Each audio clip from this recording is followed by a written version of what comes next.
I am so glad you're here. Welcome. It is always a pleasure and a privilege to be coming through your earbuds. And there is no place I would rather be tonight than right here with you. I hope that this network in general, this wonderful network, New Thought Media Network in general, and this show in particular, will become a place you can come to and count on each week just to be yourself. Just to be yourself. But there is a fly in the ointment, my dear listeners. There's a fly in the ointment. It's not that easy to be our true selves, is it? We live in a culture, and I would say the Western culture itself, that really is not conducive to being who we really are, who we're meant to be. Our culture asks us to conform. It asks us to fit in, and it asks us to prioritize productivity over almost everything else. Uh, It asks us to wear masks, to hide our vulnerabilities, and pretend things are okay, even when they're not. Even when they're not. So we live in an atmosphere that would have us constantly on that treadmill of trying to achieve more and more and more, right? Achieve, acquire, get more things, get more status, climb the ladder, get, without even encouraging us to stop and think about why. What's that all about? I think many of us have a kind of vague notion that when we get these things, when we do enough of these things, when we're productive, enough, then what will happen? Then we'll be happy, right? We'll be happy. Even more than that, perhaps, life will finally begin. So, as we go through this conversation tonight, I invite you to reflect on, do you have that vague notion swirling around in the back of your mind? You'll start living when, dot, dot, dot, when you get this, or, move there, or marry that person, or what have you.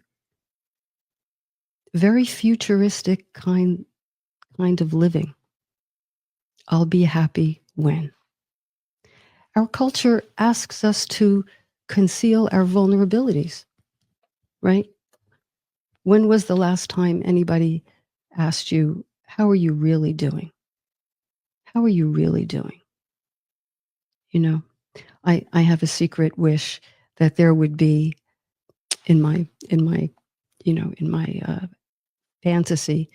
I wish that there could be sort of one day when we could all walk around with name tags that reveal our deep truth. Hello, my name is, I'm scared all the time. Hello, my name is, I don't feel worthy. Hello, my name is, I don't know why, but I'm kind of angry all the time. I don't know, hello, my name is, I'm jealous. I'm this or I'm that. If there could just be one designated day where we could feel comfortable enough with ourselves and with one another to notice and acknowledge our vulnerabilities, our flaws, don't you think life would be a bit easier? Instead of have a drink, buy this, do that, keep it moving, act as if. Well, there might be a time to act as if. There might be a time to, what's that expression? Uh, Fake it till you make it. There might be a place for that. But I think the general message is there's no room and not much tolerance for being unsure. We all have to walk around like we know the answers, you know? So this world, I'm now going big, I'm now saying the world, um, talks us out of who we are, blinds us to who we are. And how do we cope with that?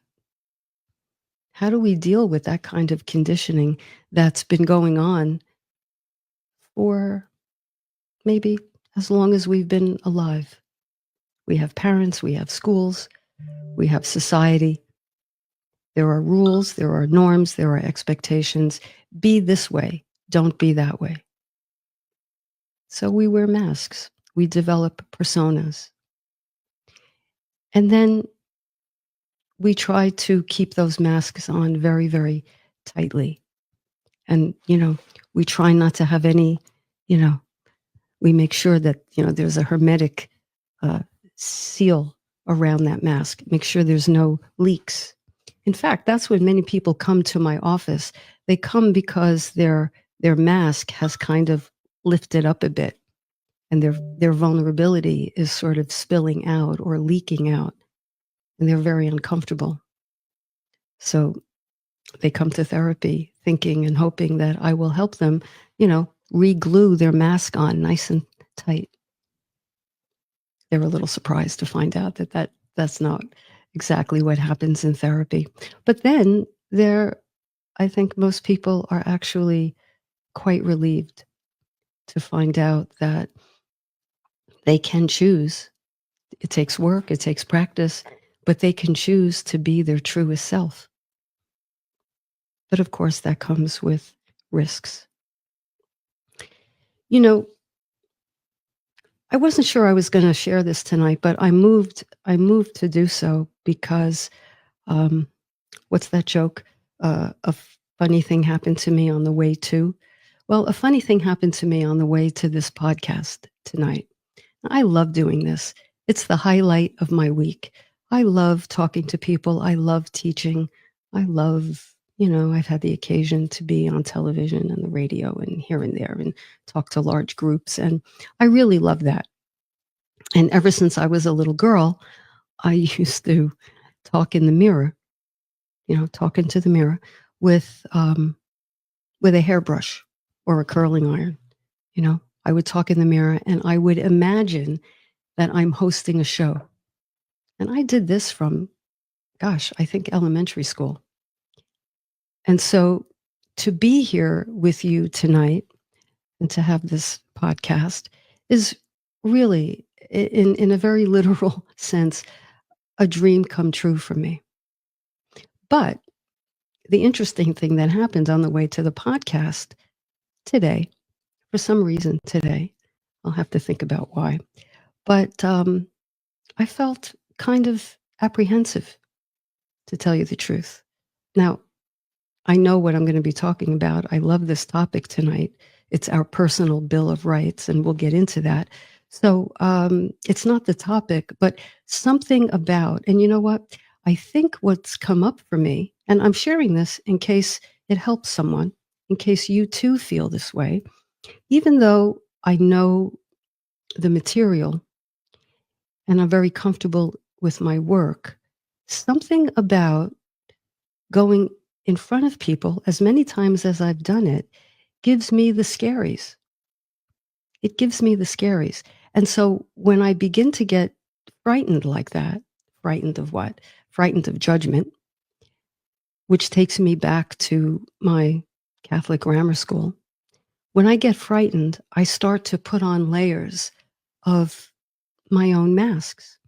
I start to put on, or tighten, I should say, the layer of perfectionist, the layer of I have to know, I have to know everything. And underneath that pressure, I noticed that I was getting a little tighter and tighter. And the Kathy that I know myself to be was kind of going more into the background, and my masks were coming more to the surface. And so I thought to myself, well, isn't that interesting? The very thing this podcast is about is daring ourselves to be our true selves. And so I have flashbacks, I've had them all day, of my grammar school. my grammar school experience, which I have to say was pretty harsh. And uh, I had a stutter when I developed a stutter in primary grades. I don't remember exactly what grade, maybe the second or third grade. And we were having a spelling bee, and I had to say the word. I'll never forget. The word happened to have been queen. I had to say the word, pronounce it, spell it, I think use it in a sentence, and then spell it again. And I went to open my mouth to say the word queen, and all of a sudden I couldn't say it. It got stuck in my throat. And I thought it was a very strange thing. And I just stood there. And the teacher, who happened to be a nun, she was a lovely woman, but she really prided herself on discipline. We all had to be disciplined. And so she said, Duca, called me by my last name. We were second or third graders. Duca, what's wrong? I don't know. I don't know, sister. Well, you have to stand here until you can say the word. And of course, I couldn't. And then what happened was I stood there for probably the rest of the period, half an hour. And I got a 0 for the day, and so did the whole class. And we were all punished. We had to write the word queen like 100 times. It was really terrible. The rest of the kids in the class were all angry with me. And I never forgot it. I never forgot it. And what that did to me, that one day, and that one experience, what that did to me is I said, I can never be humiliated like this again. I can never let my weakness out. Mask, mask, mask, layer, layer, layer. And the reason I'm bringing this up is because these old conditioning experiences, they die pretty hard. They die pretty hard. Even though, of course, like many of you out there, you know, I've had so much therapy and I've worked on this and it's gotten so much better. There's nothing like exposing myself, doing a speech or doing a podcast that brings it all back. So I decided in this moment that I will share that with you. And I have to say, it doesn't feel bad. It doesn't feel bad. In fact, I feel better because I feel like I don't have to pressure myself to be so performative. So, if anybody out there relates to this and you feel comfortable, let me know your experience in the chat. How were you talked out of being yourself? What do you live with these days that feels just too risky to reveal, yet it's an integral part of who you are? Because I'll tell you something, the distance between our mask and our true self is quite a wide gap. And in that gap is where we feel all kinds of anxieties, all kinds of self-consciousness, self-doubt, imposter syndrome. There's a lot that goes on in that gap. So what we want to do as best we can is try to narrow that gap and meet ourselves where we are. Meet ourselves where we are. So for me, as I found myself getting anxious today, I had to, and I still have to, and I'm doing it right this very second, is call to mind my little third grader, that little girl on the spelling bee line, leaning against the blackboard. I have to think about her. And I have to say, it's okay, sweetheart. It's okay. You can be scared, or you can make a mistake, or you can fumble, or you can stutter. It's okay. You're still you. And I still love you. So when I say we have to meet ourselves where we're at, we have to meet wherever we felt criticized, ridiculed, mocked, wherever time stood still for us way back when. That's where we have to go, to that little person in that moment, and offer in my case, offer her some love and offer her some understanding and give her kind of a mental hug. We have to meet ourselves where we're at. So tonight, with this as a backdrop, I would like to talk about our rights, our rights. And these are the very things I had to remind myself of all afternoon. And I offer them to you in the hope that you will take them, reflect on them, internalize them, and begin to practice them in very tangible ways during your week. So, when we talk about a basic Bill of Rights, a basic Bill of Rights, there's kind of what I call, I don't know, I'll call it a preamble. Now, these rights are not original. As I go through them, you will have heard them before. But I kind of, in my work with clients, I've kind of taken them and bundled them together in what I call your personal Bill of Rights. So I want to begin with the preamble, the introduction. It's the premise that underlies all the other rights that I'm going to be speaking about. And that is our right to self-determination. Self-determination. That's not a word you hear very often. When I went to graduate school for my MSW, I think the very first lesson on the very first day was about how we, as emerging therapists, must afford our clients their right to self-determination. In other words, it's not anyone's right, it's not a therapist's right, it's no one's right to impose our will on someone else, even if we think it's for their benefit, even if we think it's for their benefit, because each person, each of us has a right to self-determination. And what is that? It's the fundamental right to control our own life, the fundamental right to make choices as we see fit, the fundamental right to define ourselves on our own terms. You know, I may have said this last week. I find myself saying it often. If you're having trouble finding your voice, and when I say voice, everything that goes with that, try looking for it beneath other people's expectations, beneath society's expectations. For me, beneath my teacher's expectations, because that's where the voice goes to die, if you will, to be stifled, to be made small, to be inhibited. So the right to self-determination underlies everything I'm going to be talking about. We have the right to pursue our own goals, to live authentically, to be true to ourselves, to have a sense of our own autonomy. On a spiritual level, and we are spiritual beings having a human experience.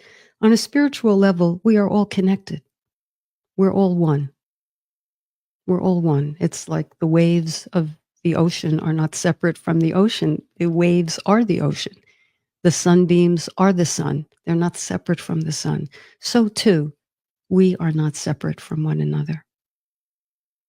The person living in the very far corner of the earth from where we sit, our brother or our sister, we're connected to that person. But on a psychological level, we each have something called autonomy, something called agency. Agency, the ability to act on our own choices, self-expression, the freedom to express our identity, our creativity, our emotions. Now, of course, it goes without saying, there may be a time and a place, but each of us has the right to do so. We have the right, and I love this one especially now, we have the right to govern ourselves. Self-governance, the ability to govern our own lives, make decisions according to our own well-being and our own happiness, right? So think about that. The right to self-determination. I have it, you have it, the person across from you, the person on the subway, the person in the, in another hemisphere. Now, yes, there are governments that and regimes that impose their will. Yes. Yes, and I know many people are worried about what the next few weeks will bring to this country. But nevertheless, we can control how we respond to what comes our way. That right is always with us. Viktor Frankl, I mention him often. Man's Search for Meaning, a psychiatrist in the concentration camp in Nazi Germany. He said, they can do whatever they want to me. They can't take my spirit. They can't take my inner thoughts from me. And does it get any more oppressive than Nazi Germany? I just want to look at the chat for a second because I see that Dawn has a very interesting comment. Dawn says, as a child, I learned to be good, quiet, and stay in the background.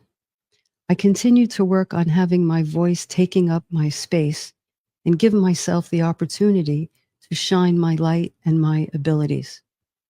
Yes, well, Dawn, um, you're not alone. You're not alone. One of the things, if I had to say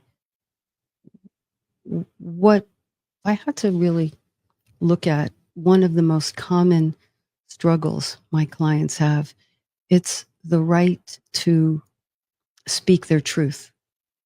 And that's one thing, right? Not recognizing that one has the right to speak their truth because they're conditioned to be a good girl, stay in the background, not take up space, right? Just blend in, don't make waves, don't rock the boat. So very common. And part two of that, and I find this so fascinating, really, and this is the crux of therapy. If you do that long enough, you don't even know what your true self is anymore. You've become so estranged from that level of yourself that you operate. And when I say you, I mean myself as well. We operate on another frequency. And as I said before, that's the frequency of persona, of trying to fit in, of trying to get along, of trying to stay safe, blend in, and the pressures that come with that. So, Dawn, thank you for that comment. I see you have another comment as well. Outer freedoms may be limited, but we always have the self-determination for who we will be. Yes, Viktor Frankl is a great example. Yes.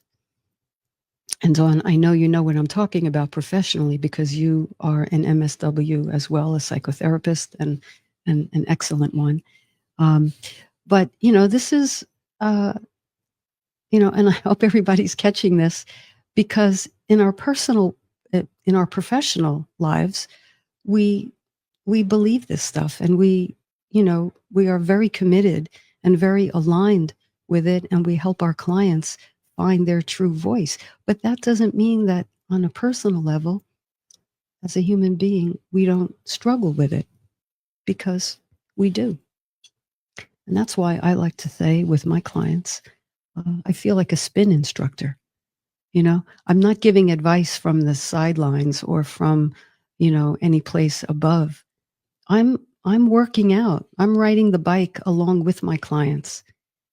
And although we talk about my clients' issues, not my own, of course, I am mindful all the way in the background that I need to do this work also. And it's never done. It's a matter of more and more and more and deeper and deeper and deeper. So, Dawn, thank you very much. Let's go to some of these rights. I'm going to cover about half a dozen of them. Incidentally, if these interest you and you'd like to download them, you can just email me at Catherine@catherineduca.com. Just put Bill of Rights and I'll get these to you right away. Catherine@catherineduca.com. Bill of Rights. Okay. Number one, You have the right to take care of yourself. Well, you know what? I'm going to speak in the first person. I have the right to take care of myself. Okay. No one else is going to do that. It's up to each person to take care of. It's up to me to take care of myself, you to take care of yourself. Number two, I have the right to prioritize my well-being. My mental, emotional, and physical health matter. My mental, emotional, and physical health matter. I can say no to activities or commitments that drain me or negatively impact my well-being. I have the right to prioritize my well-being. You know, I could easily say to each one of these, if we don't do it, who's going to do it? If it isn't our job, whose job is it? The responsibility rests with each of us. Number three, I have the right to protect my personal energy. I am not obligated to engage in conversations or situations that drain my energy. Saying no allows me to preserve my vitality and concentrate on what truly matters. I'll read that again. I have the right to protect my personal energy. That's a boundary, by the way.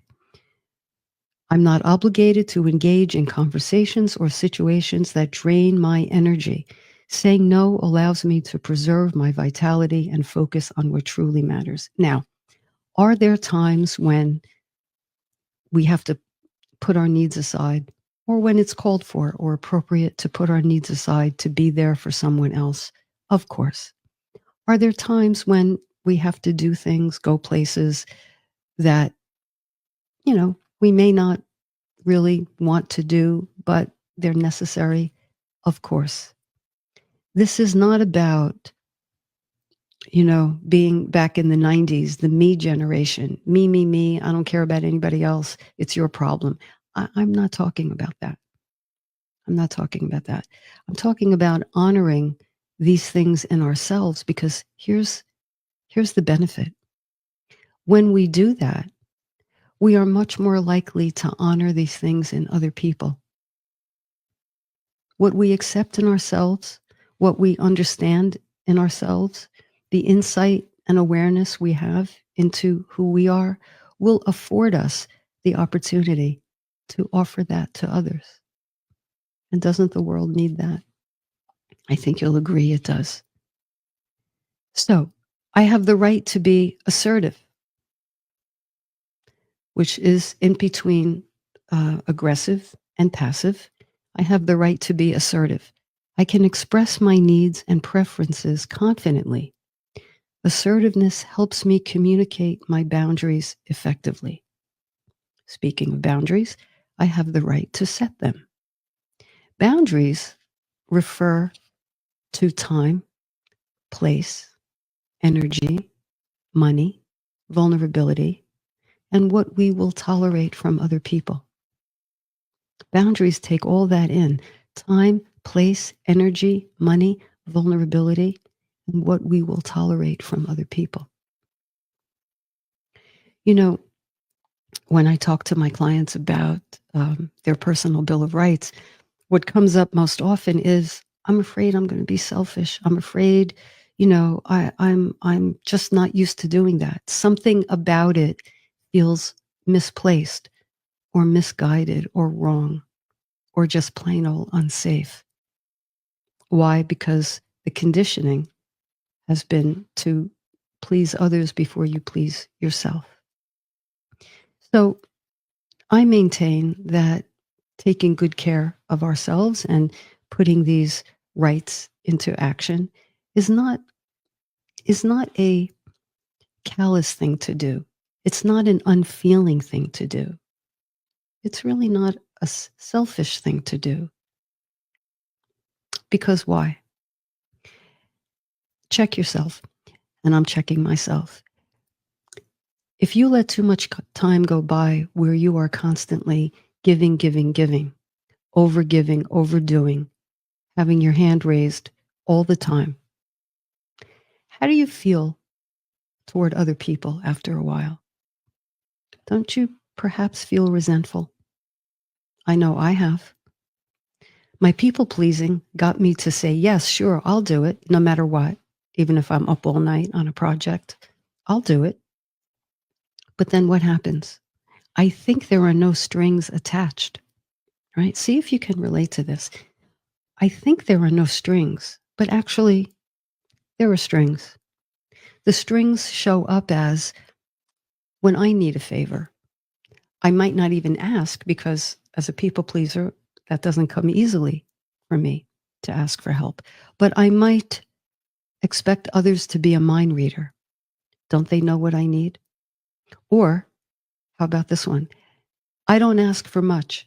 The one time I ask for something, you can't drive me to the airport. The one time, right? So beware, overgiving has an aftertaste. And I don't think we do anybody any favors by growing resentful, because then what we have to do is wear another mask to conceal the resentment, which is, I'm happy, I'm good, all's well, which then, where does that resentment go? Feelings don't ever evaporate, they go someplace. And often they go deep down within, they create symptoms. We all know that suppressed emotions pop out. Where the mind is hurting, the body expresses a symptom very often, most of the time, almost always. So think about it.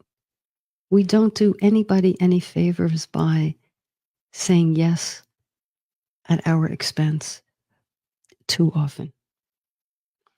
Okay? So, boundaries. I can establish limits on what I'm willing to do for others. Boundaries protect me from overcommitting and feeling overwhelmed. I have the right, oh, I love this one. I have the right to prioritize my goals and dreams. How many times have you known someone who sacrificed their dream? Or maybe you've done that. I don't have to sacrifice my aspirations for other people's demands. Saying no enables me to stay on track toward my own goals. Back to selfishness for a second.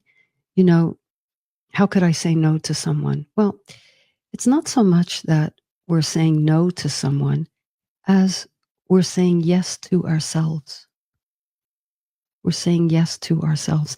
And if you're someone who constantly puts yourself at the bottom of the list because you think you're happiest when you're pleasing others, but look for that sideways resentment.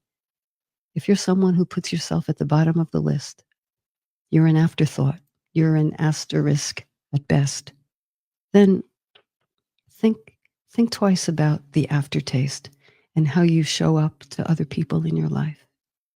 Maybe you say yes to people you don't want to disappoint, and then you take that resentment and you express it toward someone else in your life who has nothing to do with the overcommitment that you made. But you took that resentment, that irritation, and displaced it, defense mechanism, onto someone else, maybe a loved one. Think about that. Does that person deserve it? No. So there's a lot that comes into this business of saying yes when you really would rather not. One or two more here. Let me see. I have the right to say no even when others may disagree. My decisions are valid even if they don't align with someone else's expectations. I can stand by my choices without feeling pressured to conform. Now, this doesn't mean we don't ask for feedback or receive constructive criticism. This is all part of the give and take process, isn't it? That's all part of how we grow and improve. We don't exist in a pod by ourselves. But acquiescing, giving up things that are important to us to fulfill other people's expectations of who we should be is the thing that gets us into trouble. I think the last one I'm going to focus on before I take a question is I have the right to prioritize my mental health. This is kind of the bow around the bundle. Mental health is essential. I can decline commitments that may negatively impact my mental health. And I think along with this, I want to add, I have the right to be selective about um, social engagements. I don't have to attend every event or gathering I'm invited to. Choosing quality over quantity in my social interactions is valid. Does this mean we're not gracious? No. Does it mean we're not appreciative? Of course not. But if you're going to go to the gathering, get home late, and be exhausted tomorrow and compromise your own performance tomorrow because you're really beyond tired, who are you serving? Who are you serving? So think about treating yourself, advising yourself the way you would someone you really care about. You know, I feel strongly about this. I think when we can be our true self, when we can express our truth, when we can say, you know what, that doesn't, I wish I could, I'd love to do it, but that doesn't work for me right now. When else might I be of help to you? When we do that, I'll tell you what I think. I think we not only honor ourselves, but I think we honor the relationship because we're giving the person the respect to be truthful. You know, one of the things about people pleasers that I know all too well is there's a slight, some people call it manipulation. I think we can call it that when we're trying to keep the status quo and keep people happy by either telling white lies or not being in our truth, we're not really crediting them with the ability to handle our truth. And I think more often than not, if we're straight with people, if we're upfront, direct, and honest, and gentle, I think people, um, are more likely to respect us for that. And beyond that, I think we even model for them. Hey, guess what? You could say no to me. You can turn me down if I ask you for something. This is really a two-way street. We protect our integrity. We invite the person in the interaction to protect theirs. It's very much a reciprocal kind of thing. All right, so I'm going to go to a question, but I noticed that there's another question here from Dawn. Can you speak a bit more about how someone might try to establish a new boundary in an established relationship that is assertive yet considerate and respectful? You know what, Dawn, that really echoes the question that I got from a listener. Let me read her question. This comes from Linda. I'm worried that declaring my personal Bill of Rights will lead to conflict with others.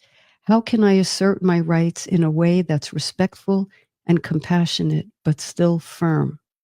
So, Dawn, I think that dovetails with what you're asking. Well, here's the thing. Some people won't like it. That's the truth. Some people won't like it. You know, I believe we teach people how to treat us. We break people in, our personality style, our persona, the way we engage with people sends a message for how they can treat us.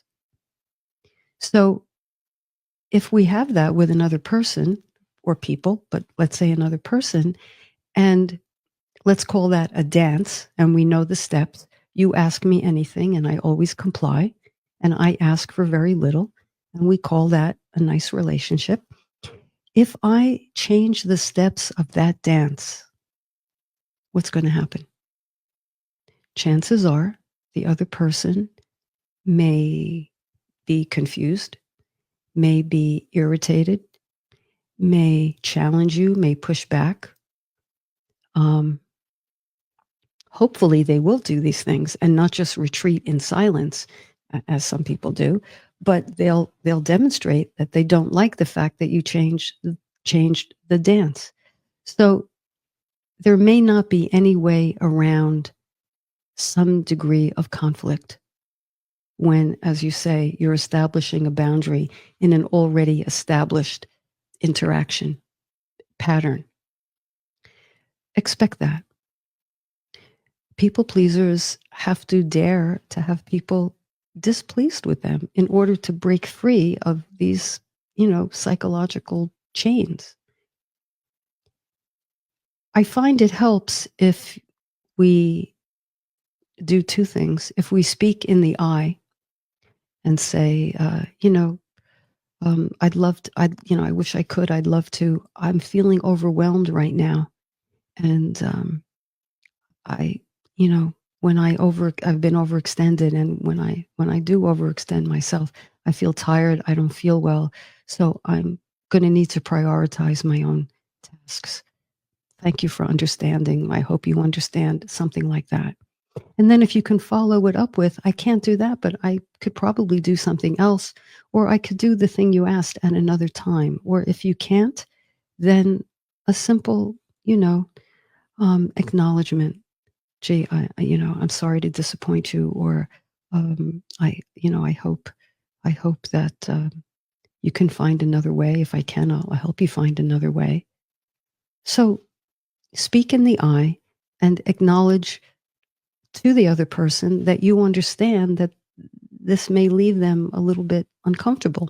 And you can also say, look, I know I'm, in your own words, I know you're used to me a certain way, but I've thought a lot about this. And I've thought a lot about why I'm so tired or why my energy is so low. And I think I'm just doing too much. So I trust you'll understand that I just need to pull back a little bit. It's gentle, it's kind, it's not callous or selfish. I don't think it's selfish. And then you see how the other person responds. I'll bet, I'll bet they'll respond better than you think. But if they don't, hey, not easy, but you kind of have to take that along with, because look, if the other person only likes you because you tend to serve them all the time, then you have to look at what that relationship is really made of. But I do want to add that if you change the drill midstream, give the other person the room to have their reaction. Give them the room to feel a little puzzled or, a bit resentful. Okay. If they are, you seem resentful. Are you angry with me? I understand.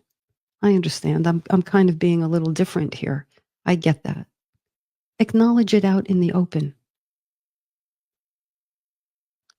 Hey, honesty may not be for the faint of heart, but boy, it's for anyone who wants to live authentically and live in their truth and meet themselves where they're at. Right? So, Dawn, I hope that answered your question. I see we have another question or comment from Patricia.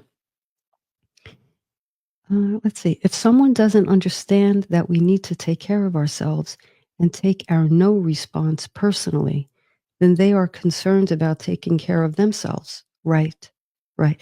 Which is why we need to honor ourselves.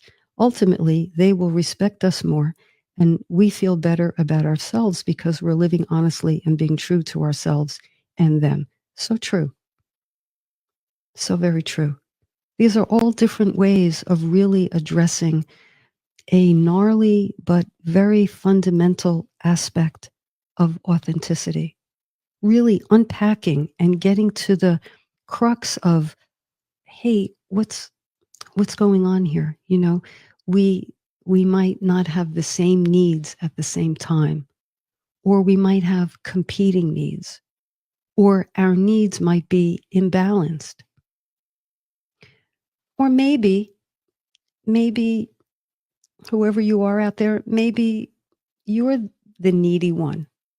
And maybe you haven't given a message to others that they can say no to you because maybe, you're carrying some neediness around with you, maybe from the past, and your energy kind of gives a vibe of, I can't handle being disappointed. So you have to watch it from your end also. If we want open communication, meaningful communication, dialogue that is insightful and, what's the word? Uplifting? Uplifting? Uplifting by virtue of, we're both taking the risk here to be honest in a world or a culture, come on, you'll agree with this, that is very cookie cutter, that is very Instagrammy, that is very image oriented, polished. Everything has a lens, a filter, if you will. Let's dare to be honest. So, Patricia, I hope that answered your question, which is why we need to honor ourselves. Ultimately, they will respect us more. Okay, that's the same comment. Okay, thank you for these contributions. First of all, when you contribute like this to the chat, you make my task so much easier here. I love relating to questions, and for future podcasts, by the way, if you want to ask Catherine anything, just email me. Again, Catherine@catherineduca.com. Ask me anything about this sort of thing. Again, don't ask me how to change a carburetor or something like that. So there you have it, your personal Bill of Rights. What can we do this week?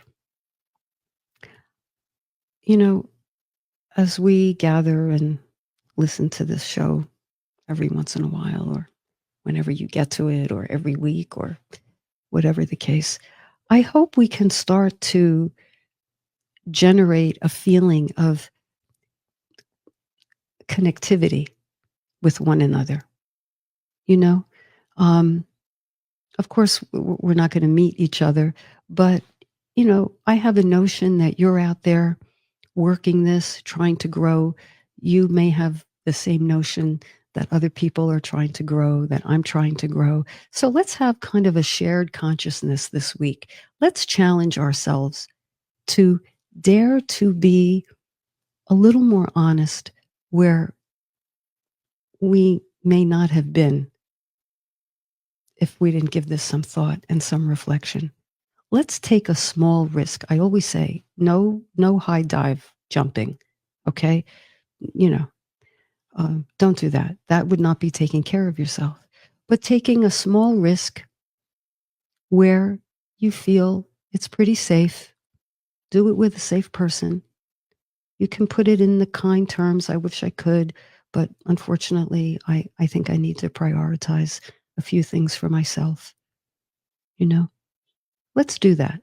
And then maybe we'll come back next week and we'll let each other know how we did.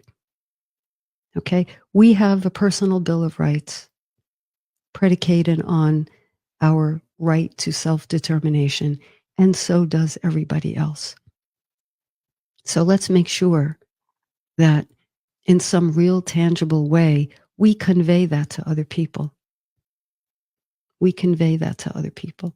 Listen, I'd like to ask you for a favor, but I understand if you're overextended, you may not want to do it, and that's perfectly fine. But if you can, but get the jump. You may not be able, or you may not choose to do it because you might have other priorities. And I'm letting you know that I understand that. Let's take that out on the road this week and let's see what we get. I think we're going to get something very interesting by giving something very interesting. So, friends, thank you so much for this time. We just came through Thanksgiving. I hope everybody's okay. If you're not okay, if you experienced some difficult family dynamics, I hope that reflecting on this Bill of Rights, I hope can give you something, because we have more holiday to come and more dinner tables. I hope that this will help you to get a little more grounded, a little more into meeting yourself where you're at, and honor yourself. Honor yourself and the other person with your integrity, your honesty, your humility, and your truth.